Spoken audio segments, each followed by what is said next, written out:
नमस्कार, स्वागत है आपका। आप देख रहे हैं एजेंडा। मैं हूं अनुराग दीक्षित। एजेंडा में आज बात लोकसभा के विधायी कामकाज की।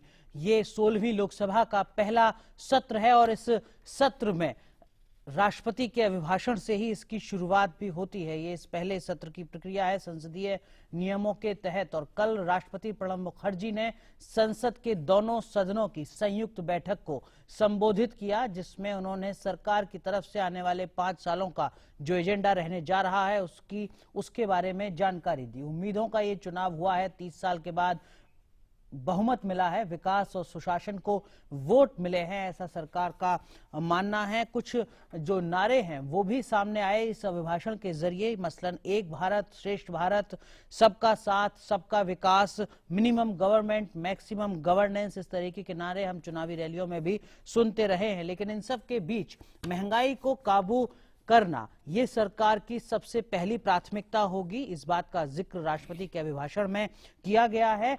हर गांव में बुनियादी सुविधाएं मुहैया कराई जाएंगी और हर व्यक्ति को 2022 तक पक्का घर मुहैया कराया जाएगा तमाम सुविधाओं के साथ। सुविधाओं का मतलब बिजली, सड़क, पानी भी, सबको रोजगार दिया जाएगा। इसके लिए स्किल डेवलपमेंट पर काम होगा। शिक्षा के क्षेत्र में भी सुधार की बात की जा रही है। हर राज्य में आईआईटी और आईआईएम खोले जाएंगे। इसी तरीके से हर राज्य में एम्स जैसे संस्थान भी खोले जाने हैं। संघीय ढांचे में राज्यों को साथ जोड़ा जाएगा। टीम इंडिया का एक नया नारा है, जिसमें नेशनल डेवलपमेंट काउंसिल और इंटर स्टेट काउंसिल, इनको नए सिरे से सोचे जाने की जरूरत बताई जा रही है। हर राज्य के हिसाब से स्पेसिफिक मॉडल तैयार किया जाएगा कि कैसे उस राज्य का विकास किया जा सकता है। ये सब वो बातें हैं जो राष्ट्रपति ने अपने अभिभाषण में कल कही हैं।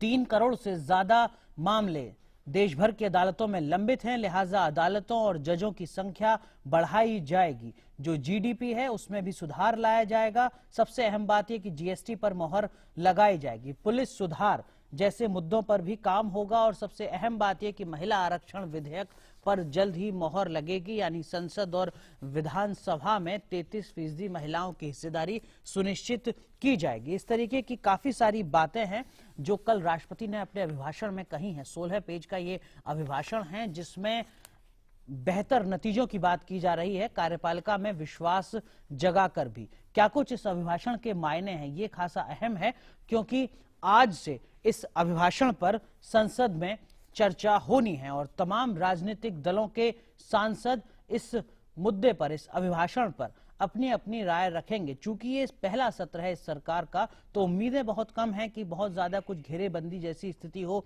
बहुत ज्यादा शोर शराबा या हंगामा हो। लेकिन फिर भी कुछ मुद्दे जरूर होंगे जिनको विपक्ष में बैठे हुए दल जरूर उठाने की कोशिश करेंगे। खासतौर से 100 दिन के एजेंडे की भी बात की जा रही है। तो राष्ट्रपति के इसी अभिभाषण के क्या कुछ मायने हैं, यही समझने की कोशिश करेंगे आज हम एजेंडा में। वैसे हम आपको बता दें कि लोकसभा के अगर आज के एजेंडे की बात करें तो आज वो सांसद जो अब तक लोकसभा में शपथ नहीं ले पाए हैं वो शपथ लेंगे। जो दिवंगत सांसद हैं उनको श्रद्धांजलि दी जाएगी। अहम दस्तावेज और कुछ मंत्रालयों की जो कमेटियों की रिपोर्ट है, संसदीय स्थायी समिति की जो रिपोर्ट्स हैं, वो आज सदन के पटल पर रखी जाएंगी, जिसमें एग्रीकल्चर से जुड़ी कई अहम रिपोर्ट्स हैं। इसके अलावा नियम 377 के तहत भी सांसद अलग अलग मुद्दों को उठाएंगे लोकसभा के विधायी कामकाज के हिसाब से, और उसके बाद राष्ट्रपति के अभिभाषण पर चर्चा होगी, जिस चर्चा की शुरुआत भारतीय जनता पार्टी के वरिष्ठ नेता राजीव प्रताप रूडी करेंगे और उस चर्चा को आगे बढ़ाएंगे केंद्रीय मंत्री रामविलास पासवान। और इस मुद्दे पर चर्चा करने के लिए हमारे साथ यहां स्टूडियो में मौजूद हैं 3 बहुत ही खास मेहमान। हमारे साथ हैं भारतीय जनता पार्टी के वरिष्ठ नेता और सांसद पीपी चौधरी जी। आप राजस्थान से चुनकर आए हैं पहली बार, बहुत बहुत स्वागत है सर आपका, बहुत बहुत शुभकामनाएं। हमारे साथ जुड़ रहे हैं एसडीएफ यानी सिक्किम डेमोक्रेटिक फ्रंट के सांसद पीडी राय साहब, आप दूसरी बार चुनकर आए हैं सिक्किम से, आपका भी बहुत बहुत स्वागत है। और हमारे साथ जुड़ रहे हैं वरिष्ठ पत्रकार जयशंकर गुप्त जी, आप वरिष्ठ ब्यूरो प्रमुख हैं लोकमत समाचार पत्र के, सर आपका भी बहुत बहुत स्वागत है।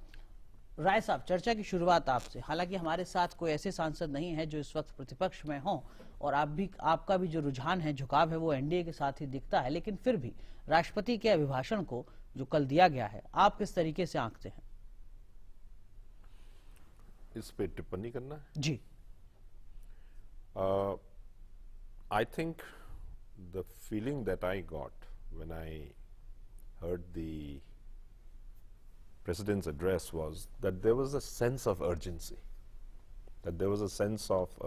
And if you actually go through the speech fairly in detail, Ji. you will understand that though the challenges remain the same, the approaches are at variance, Ji. especially in terms of productivity.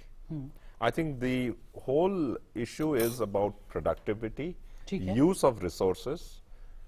There's a heavy stress on infrastructure, and of course the issues related to minorities, OBCs, SC, STs have been given a new kind of a flavor in Ji. the way that they will be tackled.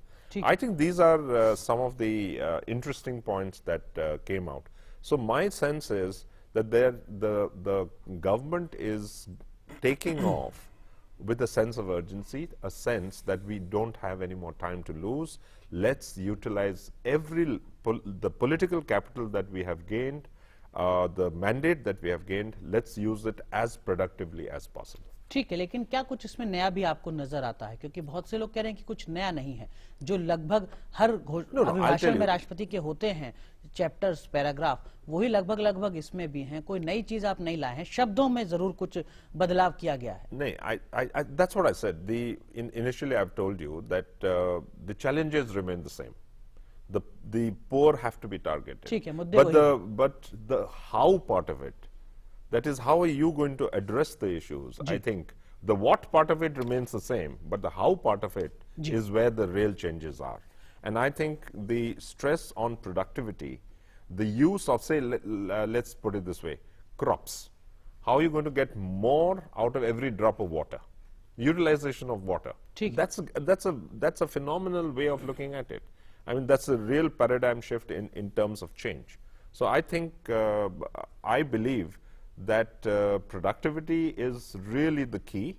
The diversity of instruments that you're going to use to change. Chaudhary साहब, क्या आपको लगता है कि राष्ट्रपति के अभिभाषण में वाकई कुछ ऐसा है नया जो इससे पिछले अभिभाषणों में नहीं होता था? मुझे नहीं पता, आपने पिछले अभिभाषण सुने हैं, लेकिन फिर भी जो बात कांग्रेस नहीं कहती थी, यूपीए की सरकार नहीं कहती थी, वो बात आपने कही है। क्या आपको ऐसा लगता है कुछ? बिल्कुल। आप देखिए कि 2/3 पॉपुलेशन जो है कंट्री की जी, वो गांव में रहती है। ठीक है। आज करीब 67 साल हो गए देश आजाद हुए जी, और आज रूरल और अर्बन जी, जिस हिसाब से डिवाइड है, ऐसा लगता है कि दो भारत हैं, एक अर्बन है, दूसरा रूरल है। और इसको कभी भी पहली सरकारों ने जो लंबे समय तक रही हैं, उन्होंने कभी भी इस इश्यू को एड्रेस नहीं कर पाई, और इसका ये उनका विजन ही नहीं था। जब आप कहते हैं लंबे समय तक रही हैं, तो आप एनडीए को बचाने की कोशिश नहीं, बचाने की नहीं, ये एनडीए की विजन है। जी, आप देखिए कि 70% पॉपुलेशन जो है आज जो है फार्मर है, वो एग्रीकल्चर बेस्ड है, और वो गांव में रहती है। क्योंकि हमारे जो गांव की संरचना है वो वैदिक टाइम से है, हम उनको चेंज नहीं कर सकते, कुछ हद तक कर सकते हैं। उसका असर ये हुआ कि जो पॉपुलेशन, रूरल पॉपुलेशन है, रूरल को बिल्कुल नजरअंदाज किया गया है। उससे क्या है कि किसानी जो है, कृषि जो है, जो हमारा बिल्कुल जो बेसिक जो है कंट्री का, वो करीब करीब खत्म हुई, और उसका जो है जो पलायन जो है गांव से शहरों की ओर हुआ। और गांव में ये हालत होगी कि कुछ पलायन गांवों से शहरों की ओर हुआ, और कुछ वहां ठहरे बच्चे जो ड्रग्स एडिक्ट हो रहे हैं, उनमें गलत आदतें पड़ रही हैं। तो अगर आप इंफ्रास्ट्रक्चर जो है एग्रीकल्चर बेस्ड नहीं होगा और एग्रीकल्चर में इन्वेस्टमेंट नहीं होगा, तो आप 70% पॉपुलेशन को है क्या काम लेंगे? आज उनके पास हाथ है, लेकिन जमीन है। क्या कृषि में इंफ्रास्ट्रक्चर तैयार करना कोई रॉकेट साइंस था क्या? अगर नहीं था तो क्या वजह रही कि पिछले 60-65 सालों में ये सब नहीं हो पाया? क्या इसकी वजह यही कि आप लोग, यानी जो राजनीतिक वर्ग हैं, जो नीति निर्माता हैं, वो कभी गंभीर नहीं रहे किसानों के लिए? पिछले 15 साल में 2.5 लाख किसान देश के आत्महत्या कर चुके हैं। सर्वे बताते हैं कि खेती फायदे का सौदा नहीं है, खुद किसान कहते हैं। 42% किसान कह रहे हैं कि हम खेती छोड़ना चाहते हैं अगर हमें कोई दूसरा ऑप्शन मिलता है तो। इसका दोषी कौन है, जिम्मेदार कौन है?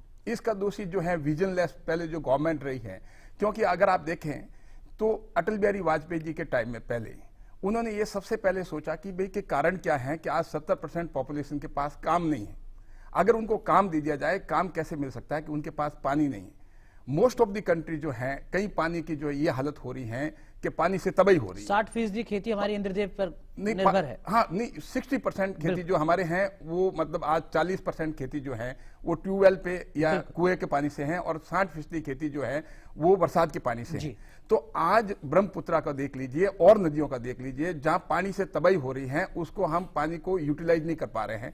कई पानी से तबाही हो रही है, कई पानी के बिना तो तबाही आप हो कह रही रहे है। हैं नदियों को जोड़ दिया जाए। नदियों को जोड़ दिया जाए, उसमें ये मूल शुरू अगर होता है तो उससे क्या होता है कि अगर हर खेत को पानी मिल जाता है तो हर किसान को काम मिल जाएगा। और अगर किसान को काम मिलता है, 70% पॉपुलेशन जो कंट्री की है, अब आप सोचिए कि उसकी पर कैपिटा इनकम कितनी बढ़ जाएगी अगर हर किसान को काम मिल जाता है तो। ठीक है, तो आप कह रहे हैं कि नदियों को भी जोड़ दिया जाने वाला है अगले हाँ, 5 साल में। ये भारतीय जनता पार्टी के घोषणा पत्र में भी ये बात है। ठीक है जयशंकर सर, एग्रीकल्चर सेक्टर की ही बात करते हैं, महंगाई की बात करते हैं, क्योंकि वो उसी से जुड़ा हुआ है और हर खेत को पानी। आपको लगता है कि वास्तव में पहली बार ही ऐसी नीतियां बन रही हैं या ऐसी बातें सुनने को मिल रही हैं अभिभाषण में जो अब तक नहीं सुनने को मिली हैं? ये सब कुछ नया है? नहीं, देखिए अनुराग, ऐसा है कि शब्दावली थोड़ी अलग हो सकती है लेकिन घुमा फिरा करके यही बातें कही जाती हैं। जी। हम लोग तो 70 के दशक से सुनते आ रहे हैं, भारतीय जनसंघ का एक नारा होता था जब भारतीय जनता पार्टी नहीं होती थी, भारतीय जनसंघ होता था, हर हाथ को काम, हर खेत को पानी। बिल्कुल, ये इनका नारा था, वो इसमें दिखाई दे रहा है राष्ट्रपति के अभिभाषण में। और अगर आप 35 साल बाद भी, 45 साल बाद भी वही उसको नारा याद रखा। हाँ, और एक तो देखिए जिस ढंग से नरेंद्र मोदी जी ने अपने चुनाव सभाओं में, जो हम कहते हैं 440 चुनाव सभाएं हैं, उनके भाषणों के लिस्ट को निकाल लीजिए और भारतीय जनता पार्टी के राष्ट्रीय घोषणा पत्र को से कुछ मुख्य बातों को निकाल लीजिए, तो वो सब मिला जुला करके ये राष्ट्रपति का अभिभाषण है। राष्ट्रपति का जो अभिभाषण होता है वो जैसे पूत के पांव पालने में दिखते हैं, ये कहा जाता है ना कि मतलब आपकी सरकार की ये सोच है, उस सोच को दर्शाता है। लेकिन इसमें एक चीज आप फर्क समझ लीजिएगा कि एक एजेंडा हो सकता है, ये ब्लूप्रिंट नहीं है। ठीक है, आप ये कह सकते हैं कि हम ये करना चाहते हैं, मतलब जो आप कल इसकी कोई जवाबदेही नहीं है। चुनावी भाषणों में जो कहते थे उसको आपने दोहराया है एक संवैधानिक स्तर पर। ठीक है, राष्ट्रपति ने संसद में कहा है, वो एक वचनबद्धता होती है, लेकिन उसको लागू कैसे करेंगे? जैसे आप देखिए कई बातें इसमें विरोधाभासी हैं। जैसे आप कह रहे हैं कि महंगाई हम लगाम लगाएंगे, महंगाई पर लगाम लगाएंगे, दूसरी तरफ किसानों को हम उनकी जो फसल है या उनकी है उसके लाभकारी मूल्य देंगे, तो उसका दोनों एक दूसरे से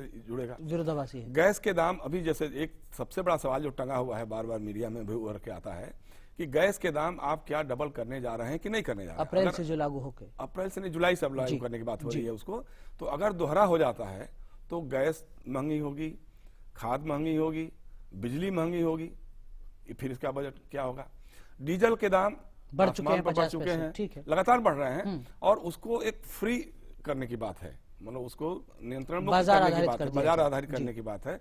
तो इस पे कैसे लगाएंगे? तो आपके ना कहीं से एक बनाना पड़ेगा। दूसरा ये बुनियादी संरचना को मजबूत करने की बात कही जा रही, बहुत अच्छी बात है, जैसे अभी चौधरी साहब भी कर रहे हैं कि गांवों पर ध्यान जाएगा, लेकिन इस राष्ट्रपति के अभिभाषण में गांवों को उन्नत बनाने के लिए, समृद्ध बनाने के लिए कोई ऐसी बात नहीं है। 100 नए शहर बनाने की बात जरूर कही गई है। तो आपका फोकस जो है वो कहाँ है? वो शहर ही है, वो शहर शहर की ही है, बसावट शहर बसावट, ठीक शहर है। बनाएंगे आप, लेकिन उससे बड़ा जो सबसे बड़ा अहम सवाल है, पैसे कहाँ से आएंगे? ये बुनियादी जब सवाल है। प्रधानमंत्री मनमोहन सिंह ने कहा था कि पैसे पेड़ पर नहीं उगते हैं, तो उस समय अरुण जेटली जी राज्यसभा में विपक्ष के नेता थे, उन्होंने उसका मजाक उड़ाया था और विपक्ष ने उड़ाया था। अब अरुण जेटली जी खुद वित्त मंत्री हैं, बहुत समझदार आदमी हैं, तो जाहिर सी बात है पैसों का ये इंतजाम अहम करेंगे। बात है। 16 लाख करोड़ के आसपास का हमारा कुल बजट होता है साल भर का। देखना होगा कि बजटीय प्रावधान कैसे करेंगे, नई सरकार कैसे करेगी, इन तमाम मुद्दों को लेकर जिनका जिक्र अभिभाषण में किया है, क्योंकि एक ही महीना बचा है बजट आने में। एक छोटा सा ब्रेक यहां पर ले रहे हैं और ब्रेक के बाद जब लौटेंगे तो यही आपसे भी समझने की कोशिश करूंगा कि कहीं आप दिन में सपने तो नहीं दिखा रहे हैं इस अभिभाषण के जरिए। एक छोटा सा ब्रेक, तुरंत हाजिर हो रहे हैं।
ब्रेक के बाद आपका एक बार फिर स्वागत है। आप देख रहे हैं एजेंडा, जिसमें हम बात कर रहे हैं आज के विधायी कामकाज की। और अगर आज के विधायी कामकाज की प्रमुखता से बात की जाए तो राष्ट्रपति का अभिभाषण जो कल केंद्रीय कक्ष में हुआ था, उस पर आज लोकसभा में चर्चा होनी है। तमाम राजनीतिक दलों के सांसद अपनी अपनी बात रखेंगे। चर्चा की शुरुआत भारतीय जनता पार्टी के वरिष्ठ नेता राजीव प्रताप रूडी करने जा रहे हैं अब से कुछ देर में लोकसभा के भीतर। लेकिन चौधरी साहब, जैसा मैं ब्रेक पर जाने से पहले कह रहा था, आप दिन में सपने तो नहीं दिखा रहे हैं सर, क्योंकि ये 16 पेज के भाषण में जो 50 चैप्टर हैं, हर चैप्टर में एक नई उम्मीद आप बांध दे रहे हैं।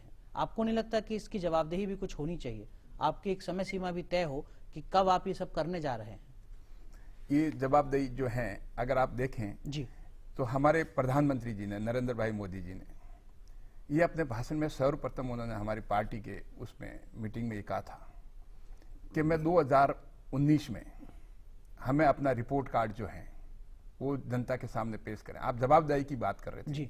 जवाबदेही है वो 2019 तक भी इंतजार क्यों? नहीं, इंतजार सारे नहीं, काम क्योंकि 2019 वो तक रिपोर्ट तो कार्ड नहीं तो हम होंगे। जो है नहीं, वो तो प्रोसेस चलेगा। जी। प्रोसेस तो अभी से शुरू हो गया है। प्रोसेस तो जब 100 तो आप डेज करें 100 दिन का भी एजेंडा नहीं, हम होगा। जब 100 डेज की बात करते हैं, we are counting each and every day. ठीक है। अब आप 60 मंथ्स मानिए, 60 मंथ्स में से लगभग एक महीना पूरा होने को आ रहा है। ठीक है। 59 मंथ्स है, तो we are counting not only months, not only days, but hours. क्योंकि नरेंद्र भाई मोदी ने जब अपने भाषण में, आप देखेंगे जगह जगह जब इलेक्शन में जब उन्होंने दिए थे, उन्होंने कहा कि कांग्रेस को आपने 60 साल दिए, भारतीय जनता पार्टी को आप 5 साल देके देखिए। जी, तो कहने का मतलब ये है कि जवाबदेही देखो, है। सोचना एक अलग बात है, ठीक है। सोचना तो विजन फिर आप अलग बात है, और एग्जीक्यूशन उनमें दर्शकों दम को कम बता है दीजिए सर कि कि आपने वो कहा कि उनका विजन है कि वो एग्जीक्यूट 5 इयर्स में करेंगे। एक महीना लगभग होने जा रहा है। अब बता दीजिए कि महंगाई कितने दिन में कम होने जा रही है? नहीं, जहां तक महंगाई का देखो, ऐसा है कि जो आपकी सबसे पहली प्राथमिकता है। ऐसा है, इसमें कोई एकदम आप अगर कहें तो कोई डाटाज वगैरह एकदम कोई नहीं दे सकता कि महंगाई कितने दिन में कम होने जा रही ठीक है। We can't give the days, मतलब, लेकिन इसका प्रोसेस जो है, ये प्रोसेस शुरू हो गया है। महंगाई कम होने जाएगी, क्योंकि पार्टी का जो विजन है, नरेंद्र भाई मोदी का विजन जो है, उस विजन से आप सोच सकते हैं कि मुझे आप बताइए कि इस प्रॉब्लम को, एक छोटी सी प्रॉब्लम कंट्री के सामने थी, मैं आपको बताऊं, आप एक आम आदमी को, ऑर्डिनरी लेमैन को समझ में आ सकता है कि 70% पॉपुलेशन के आपने कभी सोचा ही नहीं, आप उसको खेती छोड़ने को मजबूर होना पड़ रहा है। वो अपने हमारे कंट्री के पर कैपिटा इनकम को सर, उनका आप जो कह रहे हैं वो बिल्कुल सही बात है, लेकिन आप करने क्या जा रहे हैं? क्या जो किसान की लागत है उसका दोगुना मूल्य आप उसको देने जा रहे हैं मिनिमम सपोर्ट प्राइस के आधार पर, जो सिफारिशें बहुत लंबे समय से लंबित हैं? क्या आप डीजल के दाम नहीं बढ़ने देंगे, जो 50 पैसे आपकी सरकार में बढ़ चुके हैं प्रति लीटर, क्योंकि उसका भी खामियाजा किसान को ही भुगतना पड़ेगा? क्या आप उसको बिजली मुहैया कराएंगे ताकि सिंचाई को लेकर कोई समस्या ना हो? क्या उसको बिना लाठी खाए खाद मिल जाएगा समय पर कम कीमत में? क्या ये सब कुछ होने जा रहा है? अब देखिए, आपने कहा कि दोनों चीजें कॉन्ट्राडिक्टरी नहीं हो सकती। एक तरफ तो आप कह रहे हैं कि रेट जो है इन्फ्लेशन कम होगा, हाँ। दाम जो है मतलब फूड स्टफ के कम होने चाहिए, और एक तरफ कह रहे हैं किसानों को लाभकारी मूल्य मिलना चाहिए। बिल्कुल सही है। तो आप दोनों अपनी प्राथमिकता तय करनी होगी, समझ में बैठाना होगा। नहीं, दोनों को एग्जिस्ट करेगी। कैसे बताऊं कारण आपको? दोनों को एग्जिस्ट करेगी साइमल्टेनियसली, क्योंकि रीजन ये है कि आपका इनपुट जो खेती में है, लागत जो है, लागत और लाभकारी मूल्य दोनों अलग अलग चीजें। ठीक है। अगर गवर्नमेंट जो है लागत जो है आपकी रिड्यूस कर देती है, जैसे सपोज आप इलेक्ट्रिसिटी का मानिए, आप एक किसान को बिजली दे रहे हैं, मैं एक बता रहा हूं, ये करने जा नहीं रहे, लेकिन एक बता रहा हूं, कई इंफ्रास्ट्रक्चर जो इनपुट्स जो हैं खेती के लिए, अगर इनपुट की कॉस्ट जो है गवर्नमेंट किसी तरह से फार्मर को किसी रूप में रिड्यूस कर दे, तो जो प्रोडक्शन होगा उसको लाभकारी मूल्य भी मिल जाएगा और आम आदमी को सस्ता भी सर, मिल ये तो सुझाव है, तमाम जानकार ऐसी सिफारिशें देते नहीं, रहे होगा हैं सालों से। जब क्या ये होने जा रहा है? बिल्कुल लाभकारी मूल्य दुगना होगा लागत ये से, लाभकारी, आपकी ये सरकार बिल्कुल होने जाएगा 5 साल के अंदर। लाभकारी मूल्य की अगर नरेंद्र भाई मोदी ने, अगर राष्ट्रपति, ये अभिभाषण में, राष्ट्रपति का अभिभाषण में आया है कि अगर लाभकारी मूल्य किसान को मिलेगा तो आम जनता को सस्ता भी मिलेगा। लेकिन मेन है इनपुट का, अगर खेती में जो इनपुट लगता है वो अगर सस्ता हो जाएगा तो लाभकारी मूल्य किसान को मिल जाएगा और आम जनता को सस्ता अनाज भी मिलेगा। क्या देश के किसानों की तस्वीर बदलने जा रही है? I think let me take his argument a little further. Ji, See, we are actually having the same problems. The person who's going to change or address those problems is now a different set. That's all. ठीक है। So how will they do it? So what I've seen as the first few signs which I see personally are, one, things like he's talking about the 3 S's: skills, speed, okay, and how fast you can do it. Ji I think this is the discourse which I right in the beginning I said, unless you bring up the productivity, nothing is going to change on the ground. Number one. Number two, look at the way I think the bureaucrats are now, because the system is the same, Ji. the delivery mechanism is the same, the delivery system is the same. So what are you going to do with the same delivery system? You have to energize the same delivery system, make it more simple. Cabinet Secretariat has already said that files should not have more than 4 signatures on it, which is essentially saying, let it not go through an elaborate process. If you have to examine it at 4 levels. ठीक है। Maximum. Sir, Delhi में तो आप कर दे रहे So हैं। therefore, whichever way, and then look at the setting up of several capacities. Capacity in IIT IIMs, even though maybe some people will argue that why not take the current IIMs and make them into world class, but then where is the question of accessibility? Ji. Accessibility is a huge thing. ठीक So these are the things which I think will go in favor of the governance. I believe there are people who will be skeptics.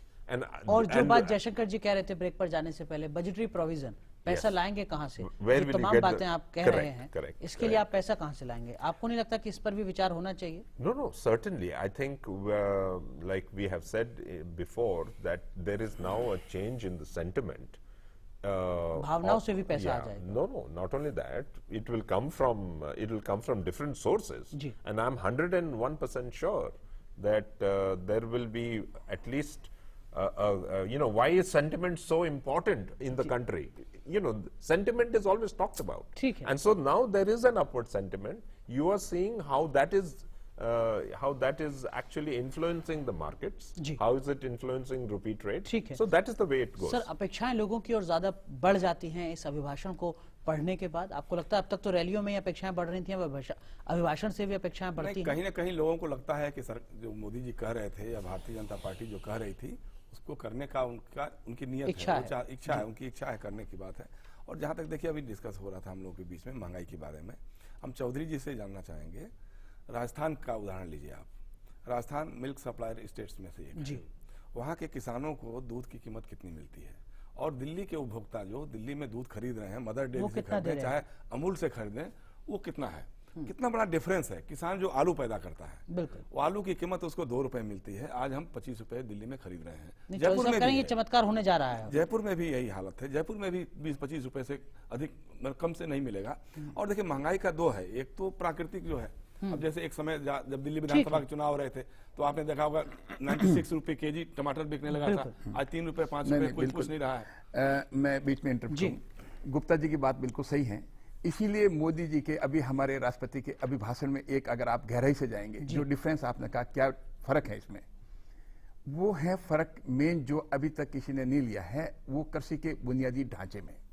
आपने कहा कि किसान 2 रुपए में आलू बेचता है या प्याज बेचता है और 25 और 50 रुपए में मिलता है मार्केट में। क्यों? क्योंकि कृषि का बुनियादी ढांचा जो है, बिचौलिया सिस्टम है। हाँ, उसमें सबसे एग्जैक्टली बड़ी तो बात उसका है उसका बिचौलिया सिस्टम है। दो बेसिक फाउंडेशन जो है, जो किसी ने एड्रेस नहीं किया, जो अभी राष्ट्रपति के अभिभाषण में है। एक तो है साइंटिफिक एग्रीकल्चर, जो अभी तक नाम था लेकिन रियलिटी में उसका एजुकेशन नहीं नहीं था। सर, ऐसा भी नहीं है। बजटरी प्रोविजन होता है, बहुत सारे नहीं इंस्टीट्यूट नहीं खुले है, हुए हैं, मैं यही कैसे कह आप रहा अपना था, उत्पादन मैं बढ़ा आपको सकते यही हैं। कह रहा था, बजटरी प्रोविजन है, जी। प्रोविजन होना और उसका एग्जीक्यूशन होना। ठीक है। देयर आर खर्च भी कर देते हैं टू सब लोग एस्पेक्ट ऑफ द पैसा। मैटर एंड अनदर उसका इंफ्रास्ट्रक्चर होना। सपोज एक टमाटर है, किसान राजस्थान में पैदा कर रहा है, उसको टमाटर जो है 10 किलोमीटर के डिस्टेंस में जाके बेचना पड़ता है। उस मंडी में अगर 1 रुपए मिलेगा या 50 पैसे मिलेगा 1 किलो का, नहीं मिलेगा तो उसको पूरी की पूरी अपनी ट्रैक्टर ट्रॉली जो गिरा के आएगा। फूड प्रोसेसिंग लेकिन पर बहुत अगर काम किया है इंफ्रास्ट्रक्चर सरकार होगा, ने। जो वो कह रहे पिछली हैं कि सरकारों ने भी फूड प्रोसेसिंग पे बहुत काम किया है। वो तो नहीं, वो रिटेल सेक्टर काम में नहीं किया, एफडीआई भी वो ला रहे थे, कागजों में था। कहकर कि जो 40,000 करोड़ की फल सब्जियां बर्बाद होती हैं वो नहीं होंगी। आप वो लोगों ने आने कागजों में नहीं दिया। था, वो कागजों में था। अब रियलिटी में जो मैं बता रहा हूं, अब रियल से this is the first time I think वो अभी फर्स्ट टाइम जो हो रहा है। अब तक जो कुछ हुआ 2014 से नहीं पहले नहीं, वो सब 2014 कागजों नहीं, में था। मैं ये कह रहा हूं कि लंबे समय तक इसका एग्जीक्यूशन जो है, ठीक है, आपने कई एस्पेक्ट है, मैं ये नहीं कह रहा हूं सारे के सारे हैं, ठीक है। मैं कह रहा हूं सम एक्सटेंट ओनली, नॉट अच्छा, एक लार्ज। चीज मुझे आप और बता दीजिए। आप ही के इस अभिभाषण में ये कहा गया है कि मेरी सरकार जमाखोरी और कालाबाजारी को रोकने के लिए प्रभावी कदम उठाएगी और सार्वजनिक वितरण प्रणाली को भी सुधारेगी। पीडीएस छोड़ देते हैं, जमाखोरी और कालाबाजारी दिल्ली में बैठ के आप कैसे सुधार सकते हैं, कैसे बेहतर कर सकते हैं?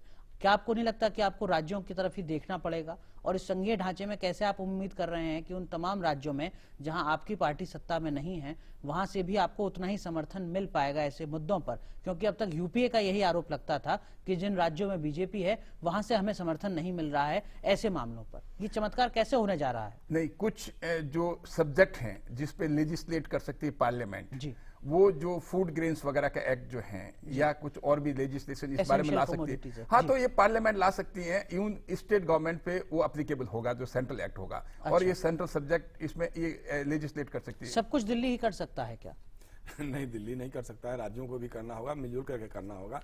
और देखिए, एक तो एक माहौल अगर बनता है ना, देखिए दिल्ली की सरकार उसमें फेल कर गई थी जब प्याज और टमाटर के दाम बढ़े हुए थे। तो दिल्ली की सरकार को चाहिए था कि जो जमाखोर हैं, आजादपुर मंडी है उसके अगल बगल के इलाके में ठीक है। रेड करती, छापेमारी करती। इंदिरा गांधी के जमाने में होता था कि जब कभी इस तरह की स्कैरसिटी क्रिएट हो जाती थी, कृत्रिम अभाव जब पैदा होता था तो छापेमारी होती थी, कहीं अनाज निकल रहा है, कहीं कुछ निकल तब रहा से है। अब तक तो राजनीति भी बहुत बहुत बदल बदल गई, लेकिन अब वो नहीं हो रहा है। अब संजोग जो भी कहेंगे, चाहे चुनाव तंत्र पे या लोकतंत्र पे उनका जो एक कारपोरेट लॉबी या व्यावसायिक लॉबी का मेलजोल बढ़ा है, ज्यादा बढ़ा है, हो सकता है ये भी एक कारण हो सकता है कि कोई हिम्मत जुटा नहीं पाता। जब तक जमाखोरी पे आप नियंत्रण नहीं पाएंगे ना, तब तक नहीं होगा। मतलब अभाव पैदा करते रहेंगे। कभी आप देखते होंगे किसी इलाके में नमक की स्कैरसिटी हो गई था, बिल्कुल। नमक 100 रुपए किलो बिकने नमक लग गया, तक 100 रुपए और किलो लोग बिक लाइन लगा जाता है। करके खरीद रहे हैं। ठीक तो बात है। ये सारी चीजें हैं। लेकिन देखिए, सबसे बड़ी बात वही जो बार बार आ रही है कि आप पैसे कहाँ से लाएंगे।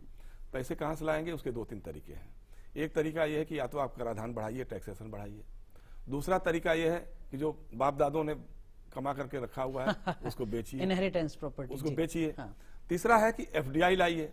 अब जैसे खुदरा बाजार में, अभी चौधरी जी कुछ कह रहे होंगे, लेकिन जब खुदरा बाजार में लाने की बात मनमोहन सरकार ने की थी तो भाजपा एकदम उल्टे पांव खड़ी हो गई थी, विरोध करने में लग गई थी। अभी एफडीआई डिफेंस में लाने की बात हो रही है। तो उसके अपने अलग कारण हो उसके सकते अपने हैं। अलग कुछ कारण ब्रेक हो में भी सकते चर्चा हैं। करते हैं। एक छोटा सा ब्रेक यहाँ पर ले रहे हैं और ब्रेक के बाद जब लौटेंगे तो इसी मुद्दे को आगे बढ़ाएंगे और समझने की कोशिश करेंगे, जानने की कोशिश करेंगे जयशंकर जी से कि इस अभिभाषण में ऐसा क्या है जिसकी प्रशंसा वो भी करते हैं, आलोचना नहीं करते हैं। और थोड़ा बीजेपी के सांसद से भी समझने की कोशिश करेंगे कि आपने इसमें नया किया क्या है, सिर्फ शब्दों में बदलाव के अलावा। इसी पर चर्चा एक छोटे से ब्रेक के बाद।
ठीक, लेकिन 15वीं में आप सबसे ज्यादा पढ़े लिखे वो तो कहने की जरूरत नहीं पड़ी, डिस्कशन से हमें पता लगा। नहीं, IIT IIM और पता नहीं क्या क्या इसके स्टूडेंट रहे हैं। Because the analytical mind and deep rooted. हाँ बोलिए मैम, कुछ एक बार ऑडियो चेक प्लीज बोलिए।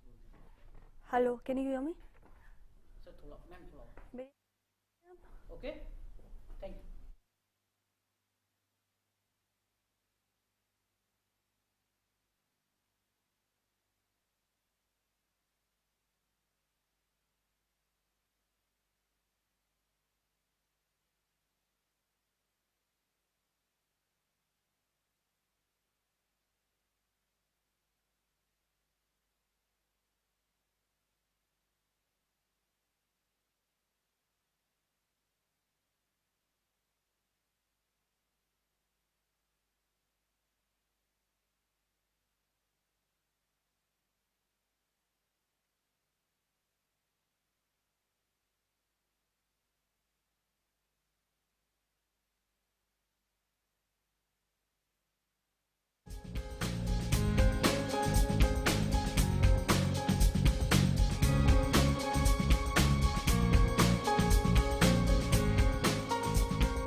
ब्रेक के बाद आपका एक बार फिर स्वागत है। आप देख रहे हैं एजेंडा, जिसमें हम चर्चा कर रहे हैं आज के विधायी कामकाज की। आज राष्ट्रपति के अभिभाषण पर चर्चा होनी है लोकसभा में। तमाम राजनीतिक दलों के सांसद अपनी अपनी बात रखेंगे, सरकार से सवाल पूछेंगे और सरकार की तरफ से भी जवाब दिया जाएगा। एक और वरिष्ठ नेता और सांसद हमारे साथ जुड़ चुकी हैं, अनुप्रिया पटेल जी। आप अपना दल की सांसद हैं, पहली बार चुनकर आई हैं, लेकिन पूर्वांचल की राजनीति में एक बड़ा नाम। अनुप्रिया जी, आपका भी बहुत बहुत स्वागत है कार्यक्रम में। हम यहाँ राष्ट्रपति के अभिभाषण पर चर्चा कर रहे हैं और ये समझने की कोशिश कर रहे हैं कि नया क्या है। 2004 का अभिभाषण, जो उस वक्त की सरकार का पहला अभिभाषण था, वो मेरे सामने है। 2009 का अभिभाषण भी मेरे सामने है। 2004 में कहा गया था कि हम पंचायतों को मजबूत करेंगे, महिला आरक्षण विधेयक लाएंगे, जल्द ही हम जो शहरी ढांचागत विकास है वो करेंगे, शहरों की तस्वीर बदल देंगे, पब्लिक डिस्ट्रीब्यूशन सिस्टम सुधार देंगे। ये 2004 की बात थी। 2014 में भी पब्लिक डिस्ट्रीब्यूशन सुधारने की बात है, महिला आरक्षण विधेयक लाने की बात है, शहरों में 100 नए शहर बसाने की बात है। सब कुछ लगभग वैसा ही है। पिछले 10 साल में कुछ बदला हुआ नहीं दिखता। आपको दिखता है क्या? 2004 और 2009 के अभिभाषण का मैंने अध्ययन नहीं किया है, लेकिन जैसा कि आपने बताया तो मोटे तौर पर हम वही बातें कर रहे हैं। इस संबंध में मैं यही कहना चाहती हूं कि अगर हमारी कुछ चुनौतियां रही हैं पिछले वर्षों में और उनका सामना हम नहीं कर पाए हैं, उन समस्याओं का निराकरण हम नहीं कर पाए हैं, तो इस वर्ष जो हमारे अभिभाषण होगा या सरकार का जो कमिटमेंट होगा वो उन चुनौतियों को नजरअंदाज करके नहीं बनाया जा सकता है। जो समस्याएं सॉल्व नहीं हो पाई हैं उनको निश्चित रूप से इस बार भी सरकार के कमिटमेंट में आना ही है।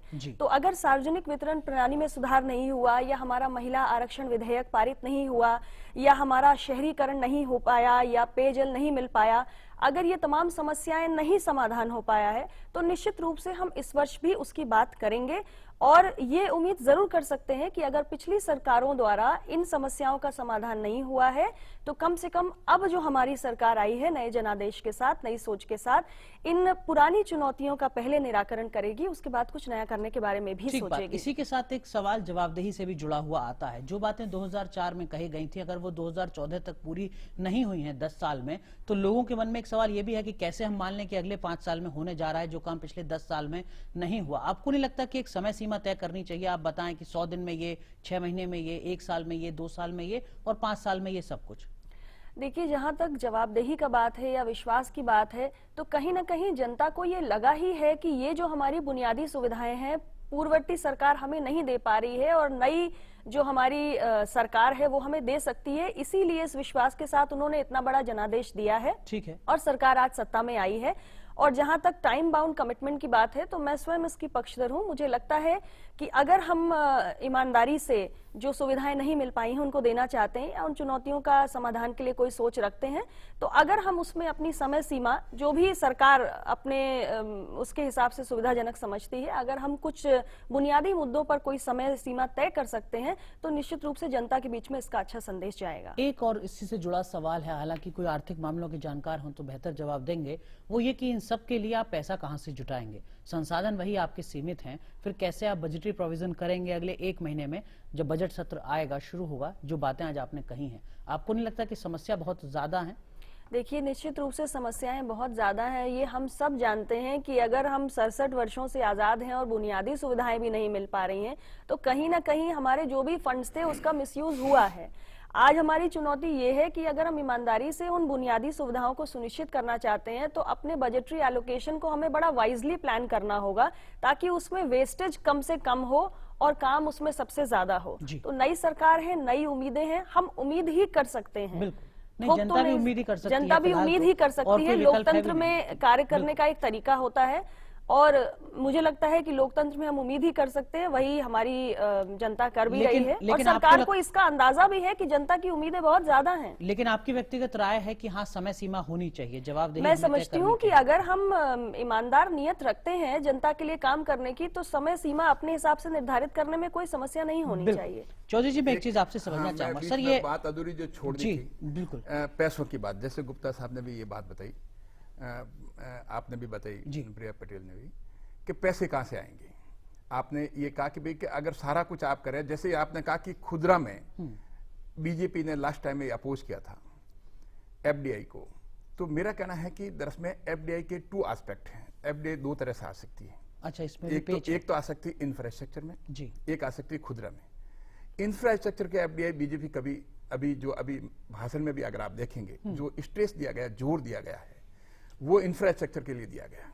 क्या अगर इंफ्रास्ट्रक्चर में एफडीआई आती है तो उसका कोई ऐतराज नहीं, उससे ये पैसा आने का एक सोर्स है, वन ऑफ द मोड है। ठीक है, कुछ हमारा हुआ, कुछ इंफ्रास्ट्रक्चर में आया, और उसके बाद में खुदरा का जो है उसमें क्या कि एम्प्लॉयमेंट जनरेट कई उसके इम्प्लीकेशंस होती है, इसलिए उसमें तो इंफ्रास्ट्रक्चर के लिए हम खुद भी कह रहे हैं। ठीक है, आप कह रहे हैं कि इंफ्रास्ट्रक्चर के हाँ, नाम पर पैसा आ इंफ्रास्ट्रक्चर के लिए, सकता है। क्योंकि चाहे विदेशी एग्रीकल्चर निवेशक इंफ्रास्ट्रक्चर आएगा हो, और चाहे यहाँ रूरल उगवाने इंफ्रास्ट्रक्चर के लिए हो, काम चाहे करेगा। हेल्थ का हो, चाहे एग्रीकल्चर का हो, चाहे किसी रूप में हो, इंफ्रास्ट्रक्चर के लिए ठीक है, लेकिन एक चीज मुझे और आप बताएं सर, आपकी इस अभिभाषण में जिक्र है जल संचय, ये शब्द नया है क्योंकि इस तरीके की जो योजना है वो पहले से चल रही है। आप कह रहे हैं हुनरमंद Bharat, national skill development programme पहले से चल रहा है। आप कह रहे हैं कि योगा और आयुष को हम प्रोत्साहित करेंगे, अलग से डिपार्टमेंट है, बजटरी प्रोविजन हर साल होता रहा है। आप कह रहे हैं स्वच्छ Bharat mission, national sanitation campaign, total sanitation campaign पहले से चल रहा है। आप कह रहे हैं ई गवर्नेंस, इसका श्रेय तो कम से कम आप यूपीए को दे दिए क्योंकि उन्होंने ही पिछले चरण में इसकी शुरुआत की थी। आप कह रहे हैं कि लोकपाल भ्रष्टाचार को रोकने में एक बहुत महत्वपूर्ण उसकी कड़ी है। ये अलग बात है कि बहुत सारे आपके राज्यों में लोकायुक्त की नियुक्ति नहीं हो पाई, लेकिन आपकी केंद्र सरकार लोकपाल की तारीफ कर रही है, जिसका आप विरोध अब तक करते रहे थे। साथ ही साथ एक दो पॉइंट्स और हैं। आप कह रहे हैं कि हम 2022 तक हर गरीब को पक्का घर दे देंगे, हर भारतीय को पक्का घर दे देंगे। इंदिरा आवास योजना पहले से चल रही है, जिसका मकसद ही यह है कि आप हर गरीब व्यक्ति को एक आवास की योजना, आवास की सुविधा दें। साथ ही साथ भारत निर्माण, एक बहुत बड़ा कार्यक्रम यूपीए के जमाने में शुरू किया गया था। हाई स्पीड ट्रेन की बात आप कर रहे हैं, बुलेट ट्रेन की बात पहले भी हो चुकी है जब ममता बनर्जी रेल मंत्री थी। नया क्या है सर? सिर्फ शब्दों को आपने बदल दिया है? नया है, बहुत है। नया ये है कि पहले बात कही जाती थी, अब बात एग्जीक्यूशन होगी। अच्छा, हाँ, बात अब जो बात पहले जो बात थी, आप 60 साल से कहते आ रहे हैं, जी। चाहे रूरल इकोनॉमी का कह दें, चाहे किसी का कह दें, तो 60 साल तक आप बात कहते रहेंगे, एग्जीक्यूशन कब करेंगे?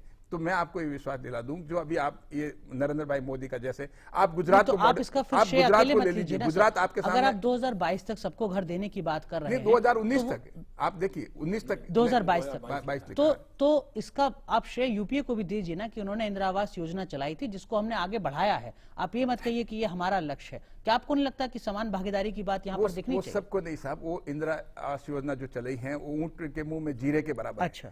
और यहाँ पर हम सभी की बात कर रहे हैं, सभी की मतलब सभी को, जब 2022 तक अगर सबकी बात कर रहे हैं, तो वहां पर अगर ये उनके स्कीम वगैरह चली है तो बहुत, आप एक सिटी में देखो कितने कि 500 या 1000 हो गए ज्यादा से ज्यादा जी। और पॉपुलेशन कितनी है? क्या इतनी राजनीतिक उदारता दिखती है? क्या बीजेपी या एनडीए, कांग्रेस या यूपीए को भी शुभकामनाएं दे सके, बधाई दे सके कि आपने बहुत अच्छा काम किया और उस काम को हम आगे बढ़ा रहे हैं? आदर्श स्थिति तो यही होनी चाहिए, लेकिन ऐसा होता नहीं है आमतौर पे। देखिए, अब बीच में जब चर्चा हो रही थी, अनुराग, तो आप मुझसे कह रहे थे शायद थोड़ा में कि आपको इसमें अच्छा क्या दिखाई देता है। देखिए, अच्छी बातें बहुत सारी हैं। जैसे एक है कि हर राज्य में एम्स की स्थापना। बिल्कुल, ये अटल जी की सरकार में इन्होंने शुरू किया था, 6 या 7 एम्स, 6-7 कहा था, लेकिन इस बार इन्होंने कहा कि हर राज्य में करेंगे। हर राज्य में आईआईटी और शिक्षा IIM खोले जाएंगे, एक अच्छी बात है। अब बुनियादी बात यही कि वही पैसा कहाँ से आएगा। जल संचय इतना महत्वपूर्ण काम है आज की तारीख में। अभी आपने देखा होगा, जब हम महंगाई और इसकी बातें कर रहे थे, कल केंद्र सरकार के मंत्री ने कहा कि इस बार मानसून 5% 7% कम 5 से रहेगा। 7% कम आने की आशंका बात है। तो इन आशंकाओं के बीच पानी कैसे बचेगा, इस बारे में चौधरी साहब के अनुभवों को सरकार को लेना चाहिए।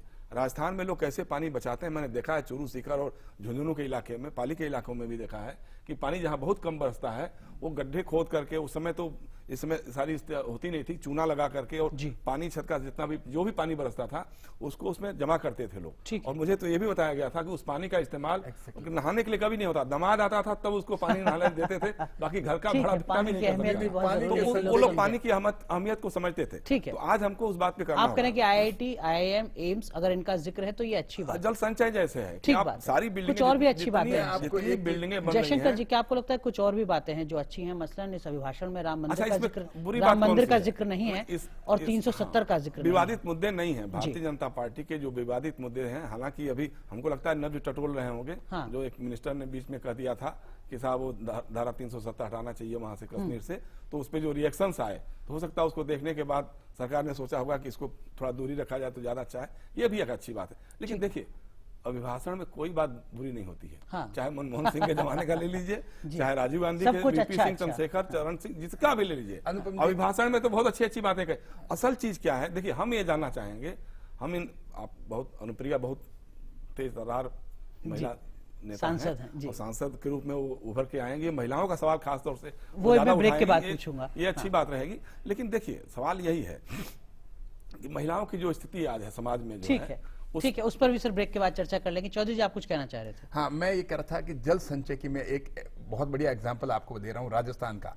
अगर आप एक्सट्रीम डेजर्ट एरिया में जाएंगे और सिर्फ एक घर देखेंगे और जहां आप पाएंगे पानी का कोई मतलब उसका अवेलेबिलिटी का नहीं है, कनेक्टिविटी नहीं है, लेकिन वहां पर लोगों ने अपने लेवल पे हर घर में जो बारिश का पानी होता है वो नीचे जमीन में पक्का सीमेंटेड अंडरग्राउंड टांका बना देता है। ठीक एक बारिश में पूरा टांका भर जाता है और पूरा साल उसके नहीं, पीने के लिए आप देखिए चल जाता चौधरी है। जी, ठीक जैसे है, हम राय लोग साहब आप करते भी हैं, कुछ कहना चाह रहे हैं? There कह दीजिए is सर, that फिर there is ब्रेक that लेना है। whole issue on giving urban facilities in rural areas. That rural that ठीक whole है। issue. You know, this is something which has already been done in Sikkim, बिल्कुल, and Sikkim आपको is a कई model award भी मिले state हैं। for this. That all villages will have the amenities of this thing, so that there won't be any kind of migration, an urban migration. So this kind of a thought is something which I think is very और very जो new. Sikkim जैसे अपेक्षाकृत छोटे राज्य में संभव हुआ है, क्या वो पूरे देश में भी संभव हो सकता है? I 5 think साल so. में? I think so. There is see if this it's an idea. Ji. If the idea is given space for it to sprout, and if you are given the push and the policy push, ji. then I think it will happen. ठीक है, चलिए, तो सिक्किम को एक मिसाल के तौर पर लिया जा सकता है। एक छोटा सा ब्रेक यहाँ पर ले रहे हैं और ब्रेक के बाद जब लौटेंगे तो महिलाओं के मुद्दे पर जो कुछ बातें कही गई हैं वो मैं आपसे भी समझने की कोशिश करूंगा। तुरंत हाजिर हो रहे हैं एक छोटे से ब्रेक के बाद।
ब्रेक के बाद आपका एक बार फिर स्वागत है। आप देख रहे हैं एजेंडा, जिसमें हम चर्चा कर रहे हैं लोकसभा के आज के विधायी कामकाज की। एक बार फिर आपको बता दें कि आज राष्ट्रपति के अभिभाषण पर लोकसभा में चर्चा होनी है, जिसमें अलग अलग राजनीतिक दलों के सांसद अभिभाषण पर धन्यवाद प्रस्ताव के दौरान अपनी अपनी बातें कहेंगे। इस चर्चा की शुरुआत भारतीय जनता पार्टी के वरिष्ठ नेता राजीव प्रताप रूडी अब से कुछ देर में लोकसभा में करने जा रहे हैं। अनुप्रिया जी, ब्रेक पर जाने से पहले हम बात कर रहे थे महिलाओं के मुद्दे की। इसमें जिक्र किया गया है कि महिलाओं के खिलाफ जो अपराध होते हैं उस पर जीरो टॉलरेंस। एनसीआरबी का 2012 का आंकड़ा बताता है कि साल भर में लगभग 2.5 लाख मामले दर्ज होते हैं। तो वो हैं जो दर्ज हो रहे हैं, इससे कहीं ज्यादा दर्ज ही नहीं होते। एक और अहम बात जो कही गई है वो ये कि संसद में बहुत जल्द महिला आरक्षण विधेयक पर मोहर लगाई जाएगी।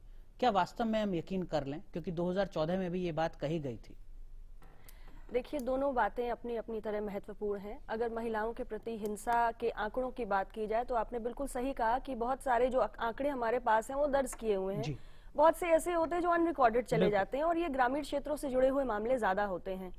तो ये कहना कि इस बार 100% रिकॉर्ड हो जाएगा, ये मुझे थोड़ा सा पॉसिबल नहीं लगता है। ठीक है। लेकिन निश्चित रूप से इसमें इम्प्रूवमेंट जरूर हो सकता है। ये जरूरी है कि सही आंकड़े हमारी नॉलेज में आए। बिल्कुल। और अगर महिलाओं के प्रति हिंसा का सवाल है तो मैं इसे सिर्फ किसी सरकार के नजरिए से नहीं देखती हूँ, क्योंकि सरकारें कोई भी रही हो हमारे राज्यों में या हमारे देश के लेवल पर, कुल मिलाकर महिलाओं के विरुद्ध जो हिंसा के मामले हैं वो मोरलेस सेम ही रहे हैं। क्योंकि ये समस्या सिर्फ पॉलिटिकल नहीं है, सिर्फ लीगल नहीं है, ये ज्यादा हमारी एक सामाजिक समस्या है। और हमारी सोसाइटी का जो ताना बाना, हमारा जो सामाजिक फैब्रिक है, वो ऐसा है कि महिलाओं के विरुद्ध हिंसा को वो बढ़ावा देता है, क्योंकि एक सेकंड ग्रेड सिटीजन का ट्रीटमेंट उन्हें हमेशा से हमारी सोसाइटी में मिलता आया है। और समाज को बदलना कोई बहुत आसान चीज नहीं होती है। सामाजिक रवैये को बदलना, सामाजिक रीतियों को, कुरीतियों को बदलना, ये एक लॉन्ग ड्रॉन प्रोसेस होता है। तो जब तक हमारा समाज तैयार नहीं होता है कि हम महिलाओं को अपने बराबरी का दर्जा देने के लिए मानसिक रूप से तैयार हैं, तब तक ये हिंसा, इस हिंसा में मैं समझती हूँ कि लेकिन बहुत एक कमी हो सुझाव के तौर पाएगी। पर क्या जो हमारे तमाम माननीय हैं, जिसमें चौधरी साहब भी हैं, राय साहब भी हैं, क्या आपको नहीं लगता कि कुछ पहल सांसदों को भी करनी चाहिए? जैसे आप अपने क्षेत्र की जनता को अपने हिसाब से मनवा के अपने लिए वोट ले लेते हैं, तो आप उसी तरीके से क्यों नहीं उनकी सोच बदलने के लिए भी प्रयास करते हैं? 5 नहीं, साल के बिल्कुल, लिए आप मैं चुने आपसे गए हैं। बिल्कुल सहमत हूँ। सांसदों को भी इसमें 2-4 प्रयास करना रैलियां ऐसी भी चाहिए। होनी चाहिए। बिल्कुल होने चाहिए। मैं अपने ही क्षेत्र का बताती हूँ कि पूर्वांचल में विशेषकर से जब मैं जाती हूँ, गांव में मैं छोटी छोटी बैठकें करती हूँ, तो मैं देखती हूँ कि वहाँ पे एक कल्चर है कि जितने पुरुष होते हैं वो कुर्सियों पर बैठ जाते हैं और जो महिलाएं होती हैं उनको जमीन पर बैठाल देते हैं। तो मैं कई बार मीटिंग्स में इन सब बातों को कहती हूँ, हालांकि लोगों को अच्छा नहीं लगता है कि ये क्या नई परंपरा डालने के लिए यहाँ पर आ गई हैं। तो उसमें बहुत क्रिटिसिज्म भी होता है। अगर महिला प्रधान भी होगी तो उसको लोग नीचे बैठा देंगे। तो मैं कोशिश करती हूँ उसको हाथ पकड़ के अपने साथ बैठालती हूँ। मुझसे कहती हूँ अगर आप प्रधान होकर वहां बैठी हो तो मैं विधायक सांसद होकर भी वहीं बैठूंगी। तो कुछ लोग थोड़े से लिबरल होते हैं, उन्हें ठीक लगता है, लेकिन बहुत से लोग जो होते हैं they just don't like it कि महिला होकर आप बराबर में कैसे बैठ सकती हैं। तो मुझे लगता है कि जब मैसिव इस पे काम होगा, जब हर तरफ से ये चीजें होने लगी, तो कहीं ना कहीं जो हमारे कंजर्वेटिव पुरुष वर्ग है उसके ऊपर एक प्रभाव जरूर पड़ेगा। और इसके लिए पुरुषों को भी पहल करने की जरूरत है, क्योंकि महिलाएं अकेले लड़ेंगी तो काम नहीं चलेगा। अच्छा, आप केवल इसीलिए चुप हैं, ठीक है। एक चीज मैं आपसे और समझना चाहूंगा, महिला आरक्षण विधेयक, बात बहुत ज्यादा हुई है अब तक, आप भी लगातार सालों से, दशकों से सुनती आ रही होंगी। कुछ लोग कहते हैं कि यही लोग नहीं चाहते हैं अंदर से कि आए, चाहे वो कोई भी राजनीतिक दल हो, अंदर से नहीं चाहते हैं वो लोग कि आए। आपको भी ऐसा लगता है क्या? और इसीलिए मुश्किलें ज्यादा बढ़ती हैं? राजनीतिक दलों के जो लोग होते हैं वो कौन होते हैं? समाज से ही तो निकल के आते हैं ना। वही तो झलक कुल मिला के रवैया क्या है? महिलाओं को नहीं बढ़ाना है। अब मैंने वही आपसे बात कही कि लिबरल लोग कम हैं और कंजर्वेटिव लोग ज्यादा हैं, लेकिन हम ये सोच के बैठ तो नहीं सकते। जो लिबरल हैं वो फिर भी प्रयास करते रहेंगे, जो कंजर्वेटिव हैं वो फिर भी रोकते रहेंगे। तो ये तो दो परस्पर विरोधी ताकतों की लड़ाई है, ये तो चलती ही रहेगी। और इस बार जो ज्यादा मजबूती के साथ अपनी बात रख लेगा वो जीत जाएगा। और ऐसा नहीं है, समाज में परिवर्तन होते हैं। नहीं, बिल्कुल कंजर्वेटिव नहीं हूं मैं जी। और आप किसी से पूछेंगे तो वो ये बिल्कुल नहीं कहेगा, because now that also has a stigma involved. ठीक बात। मैं कैसे कह दूं कि मैं कंजर्वेटिव हूं? I am 100% in agreement with her इस एस्पेक्ट पे, जो महिलाओं का जो बिल्कुल समान दर्जा मिलना चाहिए। लेकिन जो आपने कहा कि कुछ लोग जो हैं वो 33% रिजर्वेशन के बारे में बार कहते हैं, लेकिन कुछ नहीं सर, अधिकांश वो चाहते नहीं है। अब की बात जो है उल्टा है। अच्छा, वो जो चाहते हैं वो करते हैं जी। पहले जो कहते हैं ना कि वो कहते थे लेकिन करते नहीं थे। लेकिन अब की बार अगर इन्होंने रखा है भारतीय जनता पार्टी ने, और राष्ट्रपति के अभिभाषण में आपने पाया है जी 33%, ये पॉजिटिव स्टेटमेंट है।